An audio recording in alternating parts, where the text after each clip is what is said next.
One of the things that people do is when they think of addiction, they only think of like drugs or alcohol. And that's not the case at all. An addiction is like the chase for something that's outside of yourself. I want something and I want the shortest route to get there. For example, I've never been addicted to alcohol or drugs, but I've gotten addicted to the people who use them. I've been in counseling for love addiction, and I have a very addictive personality. What that means is that like I can dream up a goal, a thing, or see something I want, right? And I will pursue that thing. So yesterday I had this realization, it's nothing about pursuing like the end, which I've been saying that in a lot of different ways. It's about being the thing that attracts those things into your life. And for some of you, this is people pleasing, because what you're doing is you're letting other people like kind of dictate what you're doing. This could be one person, this could be multiple people, this could be society. You want to control how that person acts. Like you don't want them to get mad, so you'll be a certain way to make sure they don't. And what this is really it's your fear of facing your pain is controlling you. You're letting something or someone, like a fear, control you. Like you could be telling other people what to do, but get control of yourself. You could even be someone who is like overweight, but then judging everyone else's decisions, even their health decisions. Like say you're judging someone who's on drugs, but you're like overweight. Neither one of them are good for your health. So why are you even thinking that you have authority over this person? I mean, literally, this could be like a fat cop putting someone in jail for doing drugs. That makes no fucking sense. They probably walk around with like a big ego too. Like, look how tough he is, but really he's not. They're just being a bully. You're lying to yourself. And I was thinking about it, and I should really open up about some of my experiences. Not that I'm closed off to sharing them. I have no problem with sharing them. It's just that I don't like throwing people under the bus. And when I tell you about these experiences, you'll understand what I'm talking about. But I'm going to share 2 experiences because this will help whoever this is. Like I said in my first video, I got counseling years ago for love addiction. So when I was the age of 15 to 17, I was with my first real boyfriend. I was madly in love with him.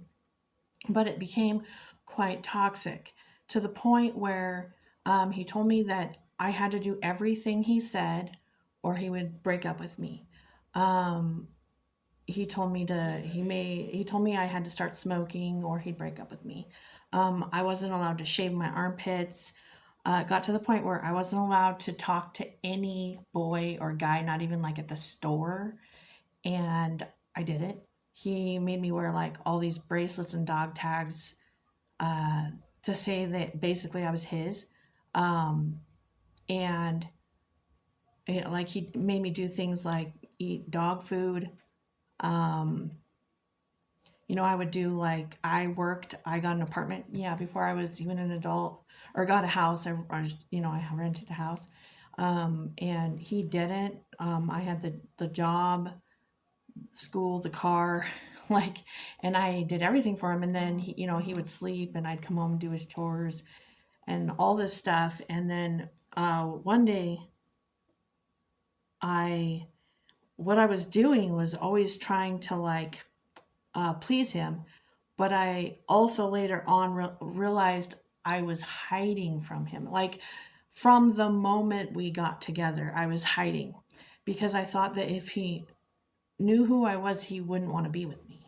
I think that abusive relationships are a dynamic. They are not single-handed blame on one person.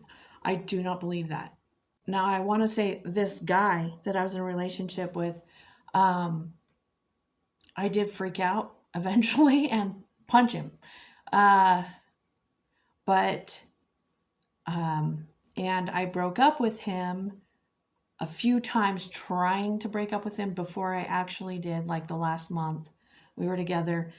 And the way that I broke up with him, because I felt like it was the only way to get away, was I cheated on him because I lived out of town and then told him the next morning because I figured if I cheated on him, he wouldn't want anything to do with me. Let's just say that about a year later, after he broke up with me, I started talking to him again. But throughout the years, I'm not with him, obviously, but he's become one of my best friends. And I know a lot of people wouldn't go through something like that and forgive someone for that, you know. But for me, forgiveness has never been about the other person, it's for me. And I would never be in that situation again. Like, there's just no way that I would be in that situation because I've learned what I needed to learn from that situation. And I feel like that situation happened because I needed to learn what I needed to learn from that. And so I talk to him every now and then. Um, and he really has been one of my best friends that I've had. He's known me now for 30 years. 30 years. And I know that doesn't happen with every one of those types of situations, okay? But I want to give you the other situation because you'll see what I'm talking about. Another situation is one of my marriages. I was with someone who was like really a dream guy to me, okay? And later on, I mean, we didn't even have a fight or an argument for the first 6 months that we were together. And we got married like a little over a year after we met. But it was just so perfect, is what I thought. Well, come to find out, like, he would freak out sometimes. And it usually was when he was drinking, okay? And one day I could sense something was off, but he wasn't home. And I was really scared when I went to bed. I actually knew something was going to happen, but I didn't know what it was. I could just feel it. I called 3 people, like, being like, I'm afraid. I don't know what the fuck. And I went to sleep, and my mom had said to sleep with the phone under my butt, and I did. And I woke up to him on top of me, yelling at me, screaming, yelling at a baby sleeping in the crib next to me. But anyway, basically, I got attacked. And I had just had surgery the day before on my foot, so I couldn't walk. And the police came and everything, and he ended up getting committed the next day. And what I found out, though, is that, like, because I started, like, researching basically, like, you know, trying to find out what the fuck has been going on. And I found out all of this stuff going on behind my back that I didn't know about. Like, he had been lying to me so much from the beginning, hiding who he was. Because if he didn't hide who he was, I wouldn't like him.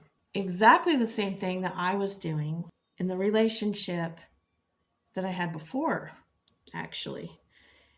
And at one point, when I was with this guy and I was on psychedelics, I was on mushrooms, and I saw this, like, demon on top of him.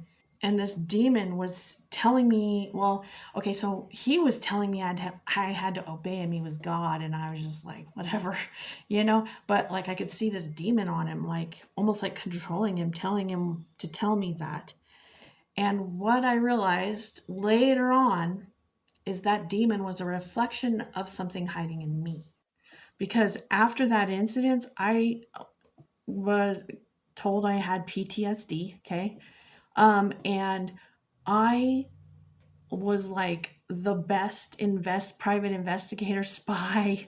I mean, I tracked where he was, his messages, what he was doing. I broke into every single one of his accounts, tried to control everything that he did because I was just so shocked. I couldn't control it. But anyway, I became like what I felt like was a monster. I was that demon that I saw. And at that time, I had no idea I had this, like, controlling shadow inside of me. But like I said, these relationships happen so that you can come to know and understand yourself. I am also really good friends with that ex too. He's, like I said, I can see the wonderful in him.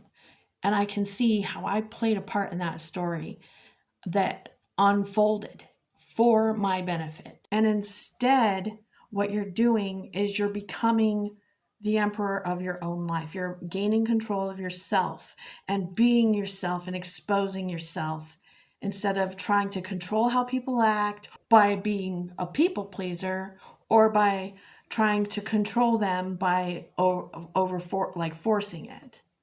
Instead, you're going to apply that to self-control.